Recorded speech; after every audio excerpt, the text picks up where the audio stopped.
Hello guys, welcome back to our channel. So ఏంటి మరొక short వీడియోతో వచ్చానని చూస్తున్నారు. అదేనండి, వేస్ట్ నుంచి ఇది బెస్ట్గా ఎలా చేయాలో అనేది ఈ షార్ట్ వీడియో అనమాట. సో ఇక్కడ మాప్ స్టిక్ ఉంది కదండి, పాతది అయిపోయింది, కర్ర ఊడిపోయింది అని చెప్పేసి పరేస్తూ ఉంటాం.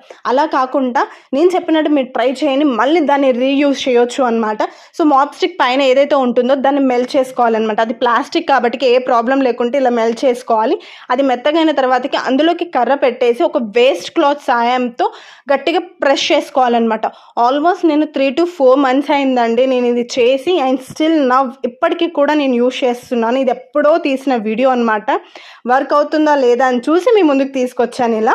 సో దాని తర్వాతకి మీకు చూపిస్తున్నాను చూడండి. ఇదే మాప్ స్టిక్తో నేను కంప్లీట్గా మా ఇల్లు మొత్తం కూడా క్లీన్ చేసేసుకున్నాను అనమాట.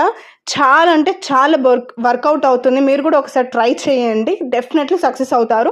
ఇంతకీ మీకు ఈ షార్ట్ నచ్చిందా? నచ్చితే please do like, share and subscribe, and don't forget to click bell.